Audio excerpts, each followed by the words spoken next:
자, 오늘은 43번째 꾀입니다. 택천쾌.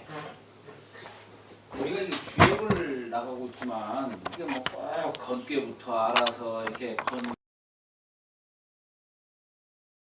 이고 그냥 한 꾀 한 꾀에 모든 이치가 거기에 다 담겨 있으니까. 그러니까 그냥 주역을 공부하다 보면 쾌 한 꾀만 갖고서도 주역의 모든 궤들을 또한 이해할 수가 있는 거예요. 그러니까 꼭 그 내용에만 국한해서 이해하시면 안 됩니다. 세상 만사를 다 그냥 쾌궤로서 다 설명할 수가 있는 거예요. 우리가 어떤 일을 하든지 간에 결단을 해야 될 일이 있겠죠. 그죠? 이 결단한다는 거, 모든 일상생활에서 어떻게 해야 될까? 이거 결단하는 거 아니겠어요? 그러니까 이게 폭넓게 이해를 하시길 바라고, 그리고 주역 공부하실 때에는 늘 그래요. 우리가 한 그루의 나무도 뿌리를 깊이 내려야만이 그 나무가 무성하게 자라잖아요. 그러니까 이 주역도 기초를 튼튼히 해야 돼요. 기초만 튼튼하면은 그냥 이 모든 궤들을 쉽게 유추해서 이해하실 수가 있는 겁니다.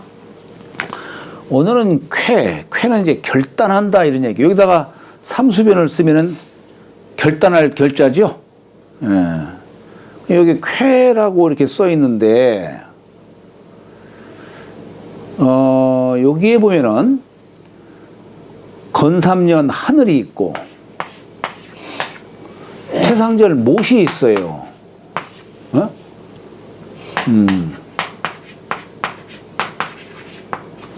그래서 우리가 택천쾌하죠. 상으로 말하면 지금 하늘 위에 물이 있는 거예요. 물이 고여 있죠. 그러니까 이게 못이 아래에 있을 적에는 땅에 고여 있는 물인데 이게 하늘 위에 있으니까 하늘 위에 고여 있는 물이라면 뭘까? 구름이로구나. 그러니까 여기서 하늘에 이제 물이 막 모여 있잖아요. 이렇게 지금 모여 있으니까 어때요? 이건 바야흐로 이제 쫙 쏟아져 내려야 될 물이에요. 이건 간직해서는 안 되는 거예요. 우리 비유를 하자면 사람이 덕을 쌓은 게 있으면은 이 쌓은 덕을 그대로 두면은 그거 안 되는 거예요. 덕을 펼칠 줄 알아야 되는 것이지. 덕이 있는 사람은 덕을 펼쳐야 되는 거예요. 이 예를 들자면은 농부가 농사 지어가지고 가을에 곡식을 거뒀어요. 겨울에 간직하고 있잖아요. 그죠? 봄이 되면은 그 간직한 곡식을, 이 간직한 건 뭡니까? 때에 따라서 그걸 갖다가 이제 봄녘에 다시 씨앗 뿌리려고 하는 거 아니겠어요? 내 음식으로 먹기도 하고 그런 거잖아요. 그러니까 여기서는 지금 뭔 물이 하늘 위에 있으니까 이것은 밑에 있는 물하고는 좀 다르죠? 그러니까 이것은 머지않아 쫙 비를 내려야 돼. 말하자면은 세상에 은택을 베푸는, 은택을 받기보다도 은택을 베푸는, 그래서 쏟아져 내린다라고 하는 그런 의미에서 우리 결이라고 하는 것이 삼수변에다가 요 쾌자를 쓴 거예요. 물꼬를 트는 거예요. 물꼬를. 그래서 아래로 흘러가도록 하는 거. 이게 결단한다라고 하는 결자가 갖는 의미예요. 근데 요 글자를 쾌자로 이렇게 썼지만 여기 뭐냐면 글자의 자원을 보면은 이게 옥은 옥인데 한쪽이 흠결이 가 있는 옥. 자, 옥이 완전하게 둥글게 딱 이렇게 돼 있는 옥을 우리는 뭐라고 하냐면 환옥이라고 해요. 고리 환자 써가지고.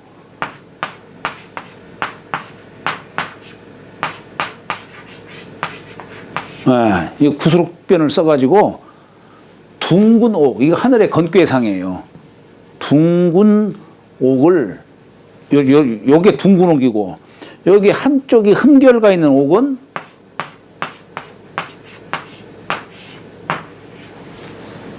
겨록이라고 이 쾌자를 써요. 한쪽에 흠결가 있는 옥을. 예. 뭔가 하자가 있는 옥. 옛날에 이제 천자가 있고 천자의 가신들이 누구냐면 제후입니다. 옛날에 천자가 있으면 이게 가신들로 제후들을 두지 않습니까? 옛날 봉건제 하에 이 제도가 천자가 있으면 천자의 가신이 제후고 제후의 가신이 대부예요. 대부의 가신이 사가 되는 것이고, 그래서 우리가 사대부 뭐 보통 그렇게 얘기를 합니다만은, 그래서 여러 제후들을 이렇게 이제 분봉을 하는데 각 지역별로 임지로 보내가지고 이렇게 분봉을 하는데 그 제후들이 천자의 뜻대로 이렇게 나라를 잘 다스리지를 못한다든가 그러면 천자가 이제 사신을 보내요. 사신을 보내서 그 죄가 있느냐 없느냐를 검사를 합니다. 그러면 이제 만약에 그렇게 하게 되면은 제후가 국경 밖에서 딱 석고대지를 하는 거예요. 그래서 국경 밖에서 딱 기다리게 되면 이제 사신이 가가지고 조사를 해서 만약에 이상이 없다 하면은 이 둥근 환옥을 딱 던져줘요. 너는 죄가 없다 이런 얘기예요. 그런데 만약에 죄가 있다 하면은 이 결옥을 던지는 거예요.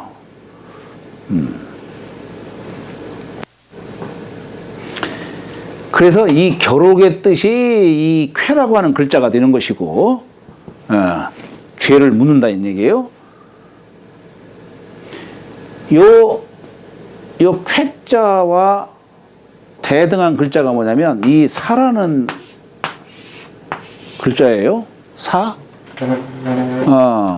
이 사라는 글자가 이게 뭐냐면 둥근 옥에 이게 실을 매달아 둔 거예요. 중이라는 글자가 그거예요. 이걸 손으로 이렇게 잡고 있는 거예요. 손으로. 그러니까 이건 둥근 옥을 쥐고 있는 자를 사라고 하는 것이고, 우리가 사관할 때 쓰는 사라고 하는 것이고, 요 흠결된 옥을 쥐고 있는 자를 여기 쾌라는 글자가 여기서 나오고 하는 겁니다. 그래서 여기 사관이라고 하는 것은 이제 일을 기록하는 자를 말하죠. 천자 밑에 옛날에는 사관이 있어요. 좌사가 있고 우사가 있어가지고 천자의 말씀을 좌사가 기록하고, 천자가 어디 갔다가 오면은 행차하는 거에 대해서 우사가 또 기록을 해요. 이게 사관이에요. 그러니까 이게 이제 결옥이라는 그 뜻을 갖고 있는데 주역 속에서는 바로 하늘 위에 물이 올라가 있는 거예요. 본래 못은 아래에 있는데 위로 올라갔어. 올라갔기 때문에 이 물은 당장이라도 이게 머지않아 곧장차 이제 쏟아져서 세상 만물들에게 혜택, 우로지택을 이렇게 베푸는 그런 자리가 되는 것이죠. 꼭 나쁘게만 얘기하는 것은 아니에요. 이게 분자가 세상에 도를 베풀고 덕을 베풀고 라고 하는 그런 뜻으로 여기 쾌궤에서는 지금 설명하고 있는 겁니다. 그런데 여기가 쾌는 양우 왕정이니 그랬어요. 쾌는 양우 왕정이니 부호 유연이라. 자, 이 쾌가 한편으로는 우리가 이 택천쾌궤를 일반 쾌로도 쓸 수 있지만, 여기서는 지금 우리 주역 속에 보면 전체 64쾌 중에 12벽궤, 12소식궤라고 해가지고 동짓달, 서달, 정월, 2월, 3월, 4월로 해가지고 지뢰 복궤부터 시작해가지고 양이 하나씩 생기는 지택님, 지천태, 뇌천대장, 택천쾌, 3월달궤가 이렇게 지금 돼 있어요. 3월달궤. 그래서 주역은 64궤 중에 12소식궤가 있고 나머지 52꾀는 일반꾀예요. 일반꾀. 일반꾀입니다. 그래서 우리가 이 12소식궤와 일반궤를 해석하는 법이 조금 다른 부분이 있어요. 12소식궤는 주로 기운에 운행하는 순환하는 이치로 주로 설명을 하고 나머지는 이 상을 갖고서 주로 얘기도 이렇게 하고 있죠.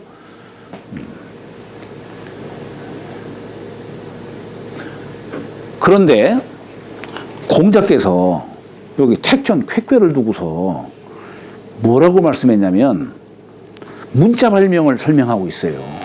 그래서 아니 이 택천 쾌궤하고 문자 발명하고 도대체가 뭔 상관이 있을까? 저기 우리 개사전 가면은 거기 가면 이런 얘기가 있어요. 개사하전 2장의 맨 끝에예요. 여러분들 거기 396쪽 한번 볼까요? 396쪽. 하경 2장이에요. 하경 2장. 개사전 하경 2장인데 거기 가면은 뭐라고 썼냐면 상고엔 맨 첫 번째 결승 이치러니 옛날에는 그냥 끈을 매듭지어 가지고 세상을 다스렸다는 얘기예요.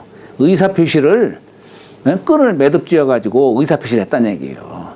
서로 예를 들어서 서로 물건 주고 팔고 또 무슨 말로 무슨 언약을 할 경우 이렇게 끈을 묶어 가지고 문자처럼 사용을 했는데 이것이 이제 후세 성인이 역지 서계하야 했어요.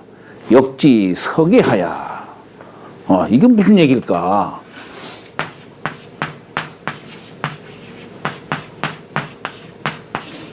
네, 서계 문자. 우리가 결승 문자가 있고 이렇게 서계 문자가 있어요. 그래서 백관이 이치하이며 백관이 이 문자를 보고서 문자를 보고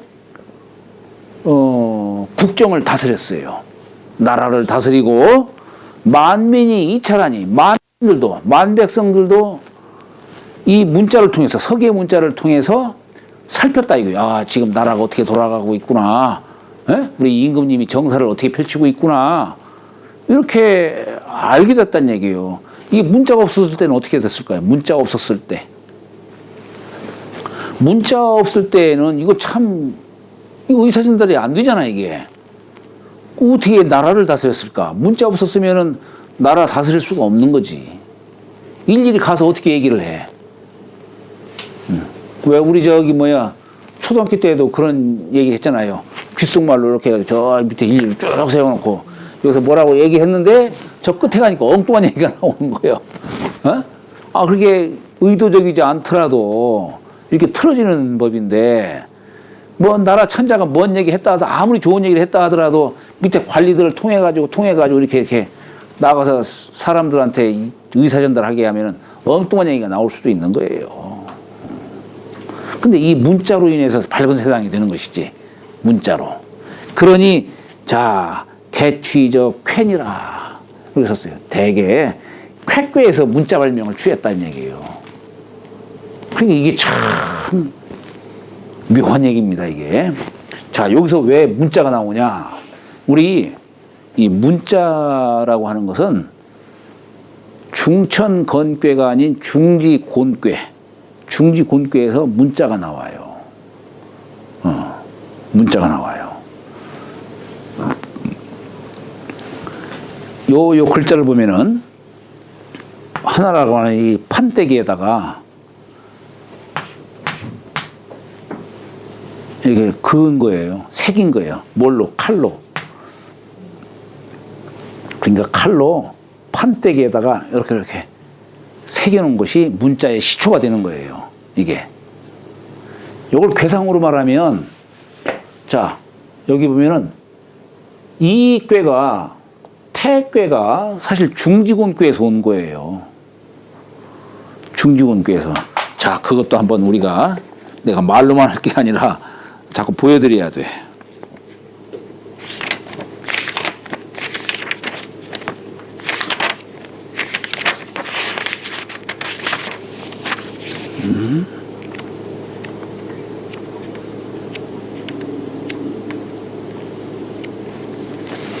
여기 보면은 맨 앞에 서의가 나와 있고 그 뒤에 괴상이 나오고 여기 보면은 분궁 괴상 차서 이렇게 나오죠. 분궁 괴상 차서 요 구절에 나와요. 맨 앞에 나옵니다 이게. 근데 여기에 보면은 우리 중천건괴 건의천이라고 되는데 여기 보면은 중천건괴에 천풍구, 천산돈, 천지비 이렇게 해서 쭉 나와요. 여기 이게 뭐냐면 건괴 아래에서 지금 구, 돈, 비, 관, 박, 진, 대유 이렇게 괴상이 이렇게 나와요. 이게 뭐냐면 건괴가 모체가 되고 그 말하자면 아버지 어머니 꾀라고 한다면은 어머니 건괴라고 하는 어머니 꾀에 구, 돈, 비, 관, 박, 진, 대유괴가 자식으로 7자식이 나온 거예요. 제가 맨 처음에 주역 배울 때인데 그때 제가 맨 처음 이제 주역 가르치신 분이 누구냐면 우리 자형이에요. 에? 우리 자형이. 주역을 배우고 싶다고 하니까 우리 자형이 할아버지 제자분이에요.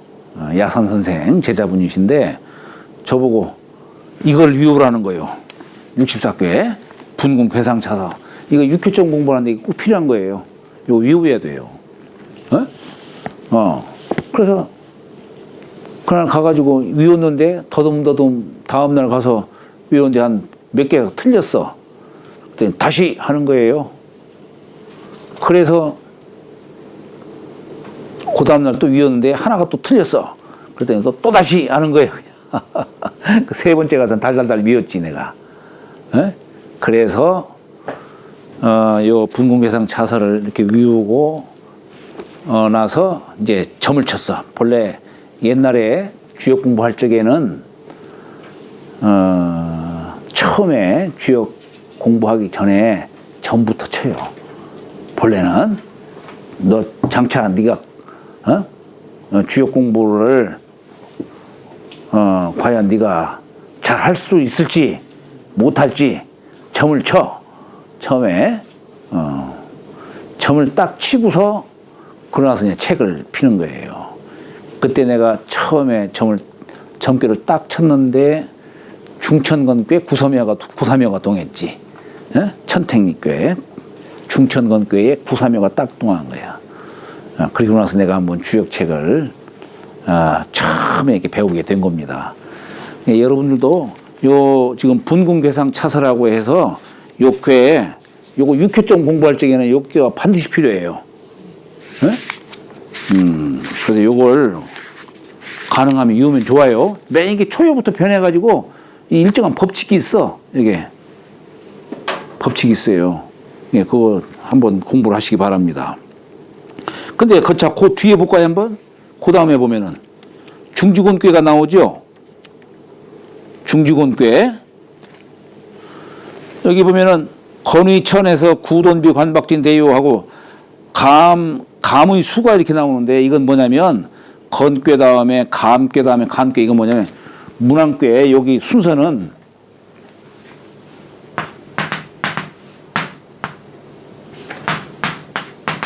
이렇게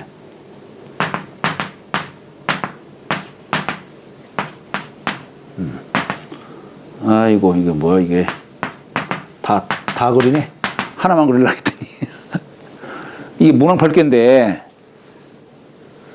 공자는 문왕팔괴 처음 시작할 때 제출 호진하야 제호손 상계너리 취역공 이렇게 한 바퀴 빙 돌아가는 원리로서 저쪽 설교전에는 이렇게 설명이 되어 있어요. 근데 분궁괴상 차서는 어디부터 설명이 되냐면 여기부터 설명을 해. 충천건괴부터 해가지고 맨 밑에가 이제 음효가 되면 천풍구 또 하나가 변하면 천산돈 천지비 요거 그 순서별로 이렇게 돼 있어요. 하나씩 한 효가 계속 변해서 가는 거. 그래서 건괴 하면은 구돈비 관박진 대유 이렇게 한 바퀴 빙 돌아갑니다.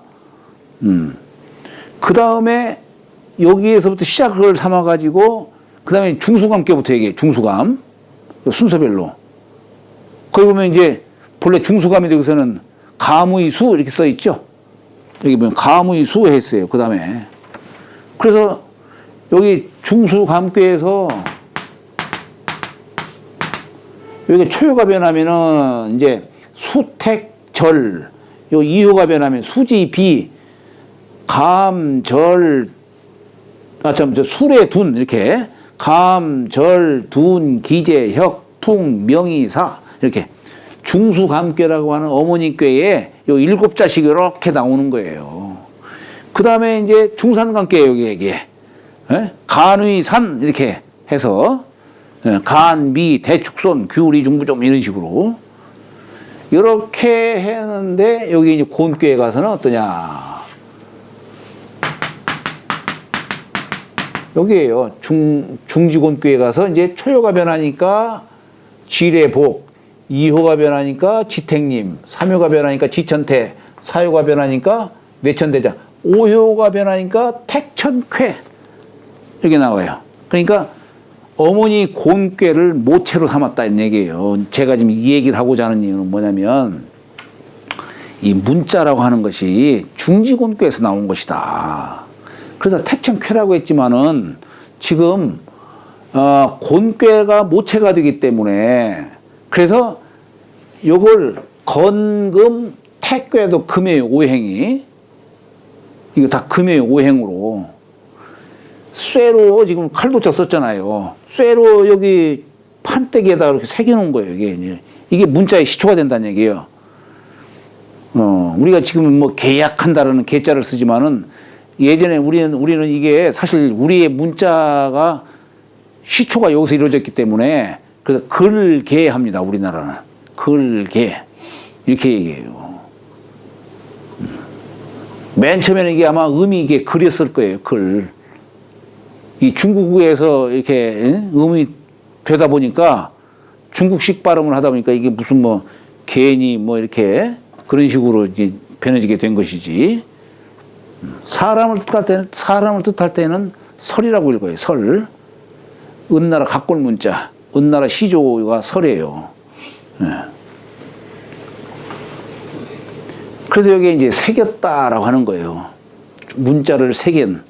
공자는 이 택천쾌괴를 갖고서 문자 만든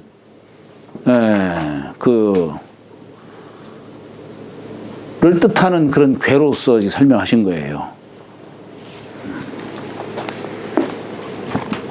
지금은 여기 괴가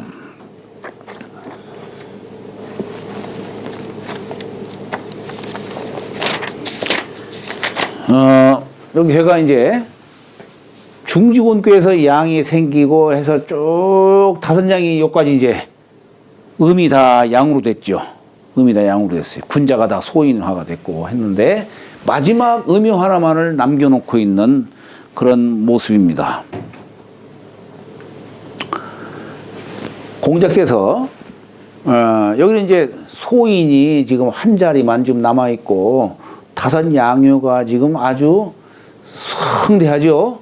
양이 성대하죠. 요걸 말하자면은 그러나 아직 중천거는 되지 않은 거예요. 아직 음이 하나가 남아 있는 거예요. 그러니까 우리가 말하는 이제 문자 발명이라는 게 뭡니까? 문자 발명을 통해서 아직 남아 있는 음이 하나를 척결하는 걸 말하는 거예요. 문맹에서 문명국으로 이제 그런 뜻으로 얘기를 하는 겁니다.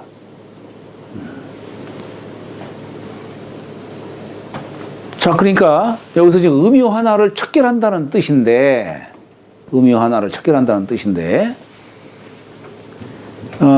요걸 여기 지금 주역교에서는 쾌는 양우 왕정이니 이렇게 설명했어요. 양우 왕정이니. 자, 양우 왕정이다. 우는 뭐뭐 어디에서 이런 뜻이죠. 에? 그러니까 왕의 뜰정자, 왕의 뜰에서 드날릴 양자예요. 드날릴 양. 그러니까 왕정에서 드날린다. 이게 무슨 얘기일까? 자, 음을 기준으로 하면은 요 음이 비록 음요 하나지만 여기 양요인 오효 자리에 바로 옆에 있는 음요예요. 그러니까 임금 측근에 있는 음이라는 얘기예요. 그래서 이 뜻을 어떻게 더 표현하냐면 임금 주변에 가까이 있는 어떤 후궁이라든가 환관이라든가 이런 사람들, 임금의 귀를 어지럽히는 환관의 뜻으로도 얘기를 합니다. 그렇게도 얘기를 하고, 그런데 이 주역은 하나의 상으로만 딱 국한해서 협소하게 생각을 해서는 안 돼요. 요건 양의 기준으로 말하면 다섯 양이 지금 음요 하나를 지금 성토하고 있는 모습이기도 해요. 자, 요걸 음의 관점에서 얘기하자면 요걸 어떻게 해석하냐? 음요 하나가 다섯 양 위에 올라타서 왕 바로 가까이 측근에 있는 사람이기 때문에 왕의 뜰에서 아주 득의 양양하고 있다 이거예요. 양자를 그렇게도 설명할 수가 있어요. 그러나 양의 입장에서는 또 다섯 양이 요 음요 하나를 척결하기 위해서 지금 성토를 아주 풍성하게 하고 있다는 얘기예요. 이렇게도 얘기할 수가 있는 거예요. 그러니까 어느 한쪽 대개 거기에 보면은 번역한 걸 보면은 대개 소인이 왕의 뜰 안에서 아주 그러니까 왕이 거처하는 처소 가까운 곳에서 득의 양양하고 있다 이런 식으로 대개 설명을 합니다. 그렇게만 설명하면 안 돼요. 그래서 한편으로는 여기 오효가 이제 이렇게도 얘기할 수 있어요. 오효가 지금 다섯 이렇게 네 양과 더불어서 함께 군자들이지 말하자면 군자들과 함께 이 상요 하나를 지금 몰아내려고 하고 있다. 척결하고 하고 있다. 아니 뭐 천자가 군자들과 함께 한다는 얘기는 뭡니까? 군자를 등용하고 소인을 멀리하는 것이죠. 그래서 이 양자를 소인의 관점에서도 설명할 수 있고 군자의 관점에서도 설명할 수가 있는 겁니다. 이걸 어느 한쪽 측면에서만 이해하면 안 돼요. 또 한 가지는 자 왕정에서 드날린다. 왕의 뜰악에서 드날린다. 이건 뭐냐면 왕이 정사를 펼치는 거예요. 그러면 왕이 정사를 펼치는데 말로는 펼칠 수가 없잖아요. 그럼 펼칠 수 있는 게 뭐냐? 문자다 이거예요. 문자. 문자로서 왕의 덕, 왕의 정사를 세상에 펼치는 겁니다. 그러니까 이게 참 지금 현재 이 괴상을 말하면 뭡니까? 하늘 위에 지금 태상절 못, 그죠?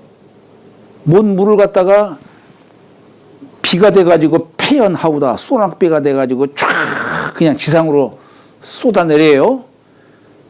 예, 왕의 덕을 지금 펼치는 겁니다. 그 펼치는데 어때요? 문자를 통해서 펼칠 수 있잖아요. 문자를 통해서. 그래서 여기 양왕정이라고 하는 것이 자 소인을 중심으로 얘기를 할 수도 있는 것이고 군자를 중심으로 얘기를 할 수도 있고 또 한편으로는 문자 발명을 통해서 왕의 뜰에서 그 덕화를 널리 펼칠 수 있는 뜻으로도 얘기를 할 수가 있는 겁니다. 그래서 밝은 사회가 되는 것이고 또한 문자 발명이 되니까 바른 사회도 또한 될 수가 있는 거예요. 이게 그러니까 참 이 양우왕정이라는 요거 네 글자가 시사하는 바가 다양해요. 자, 그런데 여기다가 부호유연이라 했어요. 믿을 부자에 부를 호자를 썼어요. 네. 자, 우리가 이제 문자 갖고서 얘기하자면 뭡니까? 우선 문자 발명으로 인해 가지고 세상이 좀 더 밝은 사회로 됐지만은 이 문자 발명은 잘못하면 어때요? 문자라고 하는 것은 사람의 말이라든가 이 문자라든가 하는 것들은 바람 앞에 등불과 같은 거예요. 그렇지 않습니까? 요즘 시대도 보면 어때요? 내가 미우면 저 사람 성인이라도 바보로 만들 수가 있어요. 악인으로 만들 수가 있어요. 그러니까 이게 이 글이라든가 말이라든가 하는 것은 이게 바람 앞에 등불과 같은 거예요. 확 살아났다가 확 꺼지기도 하고 제멋대로예요. 그렇기 때문에 우리가 글을 쓴다든가 말을 할 때는 어떻습니까? 물론 믿음을 갖고 있어야 되지만은 조심하고 삼가해야 되는 겁니다. 예. 여기 호라고 하는 글자가 불을 호자예요. 물론 이 태괴니까 태는 구야라. 우리 늘 말하고 입으로 말하고 하는 거 어때요? 다 이 태괴상에서 나오는 겁니다. 태괴상에서. 그러니까 왕의 뜰에서 드날린다. 문자가 세상에 이렇게 펼쳐지는 뜻으로도 아까 이해해야 한다고 했죠. 그러나 이 문자라고 하는 것은 조심하고 삼가해야 되기 때문에 부호유연이라 믿음을 두고서 호령을 해요. 문자로서 사람들에게 공고를 내고 다 하는 것이죠. 뭐 해서는 안 된다. 뭐 이런 것들 다 다 포함된 얘기겠죠. 그래서 믿음으로 불러서 이 부르는 것도 본래가 부를 호자에다가 범호자를 썼어요. 범호자. 이게 뭡니까? 사람의 이게 말이라고 하는 것은 범처럼 범이 오르르 하면은 그냥 산천초목에다 떨고 사람들이 움찔하죠. 말이라고 하는 것은 이래야 된다 이런 얘기입니다. 가볍게 해서는 안 된다 하는 걸 얘기하는 거예요. 그래서 호라고 하는 것이 범호자에다가 이렇게 쓰게 되는 겁니다. 그러나 위태로움을 둬야 된다 이게. 말 한번 잘못했다가 목이 날아나는 경우도 있잖아요. 말 잘해서 천냥빚도 갚을 수 있지만 말 한번 잘못하면은 목이 달아날 수도 있는 거예요. 그래서 여기다가 유여라고 한 겁니다. 위태로움을 둬야 하느니라 고 얘기를 한 거예요. 고자업이요 분리 즉융이며 이유유왕하니라. 고자업이요 하는 얘기는 읍으로부터 고하고 지금 5냥이 성토를 하는 거예요 지금. 말하자면 문자가 온 세상을 갖다가 지금 문자로서 정사를 온 세상에 펼치지만 아직 하나의 음을 남겨놓고 있는 상태입니다. 완전하지를 못한 거예요. 그래서 다만 요걸 이제 우리가 주역적 용어로 말하면 지금 5양이 음요 하나를 척결하려고 지금 서로 성토하고 있는 그런 모습으로 또 얘기를 할 수가 있어요. 그런데 자 군자가 소인이 군자를 이렇게 척결하려고 한다면은 힘으로 막 몰아붙이겠지만은 군자가 소인을 척결하는 데에는 힘으로 몰아붙이질 않아요. 우선 자기가 바른 자세를 갖고 그리고서 소인을 몰아내더라도 그냥 스스로 믿음을 갖고 자진해서 물러날 수 있도록 한다든가 그래야 되는 것이지 힘으로 몰아붙이지 않는다는 얘기예요. 이게 군자와 소인과의 차이점이에요. 그래서 여기다 고자읍이요 읍으로부터 고하고 하는 얘기는 내면을 우선 살피라 이런 얘기입니다. 내면을. 군자는 항상 소인을 물론 해야 되겠지만 우선 자기 자신을 바르게 하고 나서 상대를 탓하는 것이지. 그래서 여기서 얘기하는 것도 바로 그런 뜻입니다. 읍으로부터 고하고 분리 즉용이며 즉 유흥할 때 이 즉자는 나갈 즉자예요. 융자는 군사 융자입니다. 그러니까 군사에 나감이, 예? 군사에 나간다는 얘기는 병기를 쓰는 걸 지금 이렇게 얘기를 한 거예요. 병기를 쓰는 것을 이롭지 않다는 얘기예요. 소인이 군자를 몰아낼 때에는 막 힘으로써 몰아붙이려 하겠지만 군자가 소인을 몰아내는 데에는 덕으로서 스스로 물러나게 하는 것이지 이렇게 무력을 쓰는 것은 이롭지 않다 얘기를 하는 겁니다.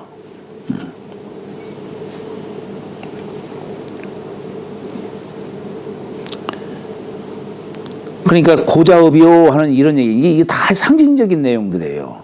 고자업이요 하는 얘기는 우리가 지금 왜 자꾸 이런 막 군산이 뭐니 이런 얘기를 하냐면 지금 괴상이 한편으로는 건괴 금, 태괴 금, 무기 다 금속성으로 만드는 거 아니겠어요? 그리고 지금 다섯 양의 음요를 척결하니까 이게 쇠갖고도 지금 척결하는 상이잖아요. 그렇기 때문에 이런 표현들 나오는 거예요. 막 군사융자니 무슨 뭐 병기융자니 이런 얘기가 나오고 하는 것이 다 괴상이 이렇게 돼 있기 때문에 그런 겁니다. 고자업이 하는 얘기는 건괴 속에는 곤괴가 있어요. 네, 우리 읍이라는 글자가 요게 이 글자가 나라국자를 말하는 거예요. 여기에 파자로 써 있지만 이게 부절을 뜻하는 거예요. 부절. 임금님의 그 한쪽 부절을 딱 받고서 나라를 다스린다는 뜻으로 읍이라고 하는 글자가 이렇게 나오게 된 겁니다.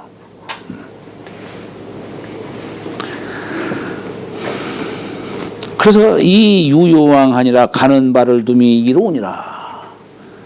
가는 바를 둠이 이롭다 하는 얘기는 지금 천자가 여기 하나의 좀 소인을 척결을 하는데 여러 양들과 함께 규합을 하는 거예요. 그래서 오효가 이 여러 양들을 이렇게 말하자면은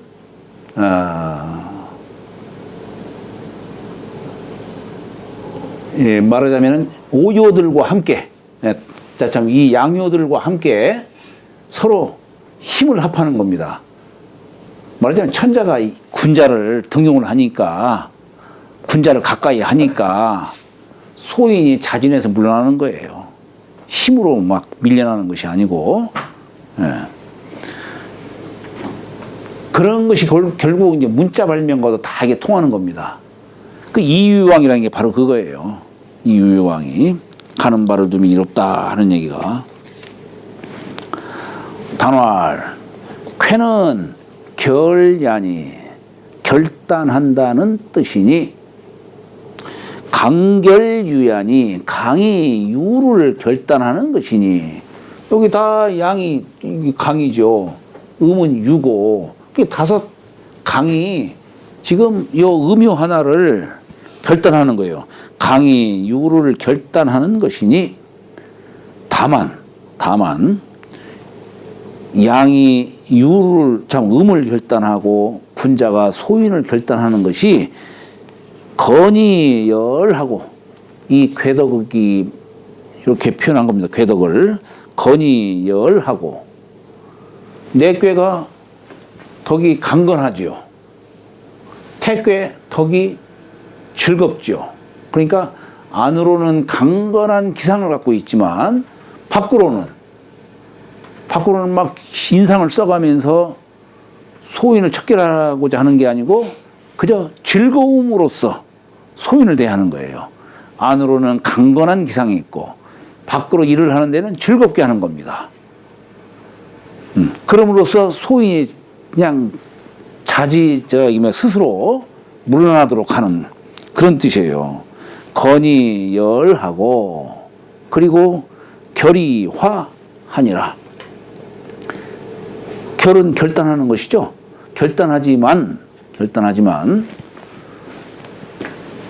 화는 뭡니까? 조화를 이루는 거예요. 조화. 군자 다섯 양이지만 숫자적으로 많다고 해서 음을 함부로 대한다든가 힘으로 몰아붙이려고 한다든가 그렇게 하지를 않고 이 다섯 양이 지금 음효를 상대하고 있지만은 잘 조화를 이루는 거예요. 화자. 이 화라는 글자가 바로 그런 뜻입니다. 소위는 절대 조화를 이루지를 않겠죠. 에? 힘이 있고 무리들이 많으면 그냥 힘으로 몰아붙이고 막 그렇게 하겠지만은 군자는 그게 아니죠. 결단하되 조화를 이루는 겁니다. 이게 결의화의 뜻이에요. 객배가 갖는 그런 뜻이기도 하고. 자, 그러니 양우왕정은 유승 오강야요. 유가 다섯 강을 탄 것이요. 괴상이 그렇죠. 다섯 양을 탔죠. 부호유연은 기우의 내광야요. 그 위태로움이 이에 빛이 남이요. 조심하고 삼가하고 무력을 쓰지를 않으니까. 고자의 분리적용은 소상이 내공야요. 자, 읍으로부터 하되 군사에 나아감이 이롭지 않다는 것은 뭐냐? 소상이 내공야요. 숭상하는 바가 이에 궁하다는 것이요. 왜냐하면 왜 이런 얘기를 하냐면 지금 괴상이 건괴도 금, 택괴도 금, 무력의 어떤 그런 상이 담겨 있는 거예요. 무력의 상이. 그렇게 하게 되면 궁하다 이런 얘기예요. 그래서 상대의 잘못을 탓하지 말고 내 자신을 반성하라 이런 얘기. 이게 고자업의 뜻이에요. 여러분들 주역 속에서 읍이라는 글자가 많이 나옵니다. 그건 뭐냐면, 자, 우리가 병기를 들고 전쟁을 벌이는 것은 내란을 다스리는 게 아니라 지금 외국을 상대로 하는 거 아니에요, 지금. 근데 여기서 말하는 고자업은 이 나라 안, 사람의 신체로 말하면 이 몸이 나라라고 한다면 여기 요 읍이라고 하는 요 개념은 마음을 말하는 거예요. 거꾸로 얘기를 해야겠네. 거꾸로. 임금이 마음이고, 임금이 마음이고 이 몸은 백성과 같은 거예요. 마음 따라 백성들이 움직이니까. 그렇잖아요? 하여튼 전체적인 뜻은 뭐냐면 자기 성찰을 해야 한다라고 하는 뜻이 담겨 있는 겁니다. 군자가 소인을 척결하는 데는 우선 자기 성찰 먼저 하고 내가 과연 바르냐 바르지 못하냐 이걸 성찰을 해야 하는 것이고, 그리고 무력으로 나가지를 않는다. 이게 분리주경의 뜻이에요. 그리고 이 유유왕은 강장이 내종렬이라. 강의 잘하는 것이 이제 저기 마지막 하나 음요만 양으로 딱 변하게 하면은 이에 이제 중천관계가 돼서 마치게 되겠죠. 상활 택상어천이 쾌니 군제 이하야 시로 급하하이며 거덕하야라고 하는 저 토가 사실 마땅치를 못합니다. 이건 정자의 해석을 토대로 이 토를 붙인 거예요. 현토한 거예요. 거덕하얀 즉기하나니라라고 이렇게 표현해서는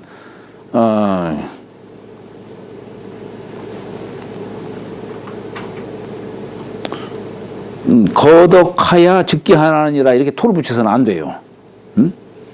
자, 아까도 제가 말씀드렸죠. 여기 천택배는 지금 하늘 위에 mon물이 지금 가득 모여 있어요. 이거 오래 갈 수가 없는 겁니다. 곧 머지않아서 소낙비가 돼가지고 세상 만물을 길러야 되겠죠. 바로 그런 뜻이에요. 여기서는 머물러서는 안 되는 자리예요. 근데 여기 거덕하야 직기하나니라라고 하는 여기 고측자를 정자는 법칙 직자로서 이렇게 해석을 했는데 그것은 덕을 담고 있어야 된다라는 뜻으로 정자는 해석을 해요. 그래서는 안 되는 겁니다. 여기서는 상이 담고 있어서는 안 되는 상이에요. 예. 덕이 있는 게 중요한 것이 아니라 덕이 있는 자는 베풀어야 한다는 뜻을 담고 있는 겁니다. 그래서 여기 군자가 바로 자 이제 택상어천이 쾌니 못 물이 하늘로 지금 올라가고 있어요. 지금 올라가고 있는 것이 이게 쾌괴의 상이니 군자가 이를 본받아서 써있자 본받는다는 뜻이에요. 시로 급하하며 녹을 베풀어 아래에 미치며 그죠? 이 상이 지금 요 택배를 녹으로 보는 거예요. 녹으로 봐가지고 이게 그냥 쫙 밑으로 그냥 아래 초목들에게 그냥 쏟아붓는 거죠. 그게 바로 시로급하의 뜻이에요. 녹을 베풀어서 아래에 미치며 하는 것이고 또 여기다가 굳이 토를 붙인다면은 거덕하야 해서는 안 되고 거덕하얀 이렇게 붙여야만 되겠죠. 덕에 거처해서는 즉 그건 꺼려야 된다 이런 얘기예요. 거처해서는 안 된다라고 하는 걸 얘기해야 되는 것이지 덕에 거처해서 그런 베푸는 것을 법칙 삼아서는 안 된다 이렇게 해석하면 안 됩니다.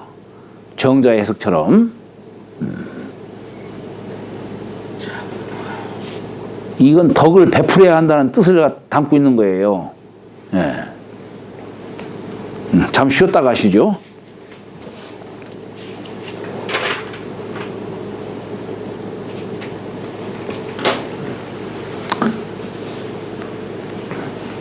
아이고.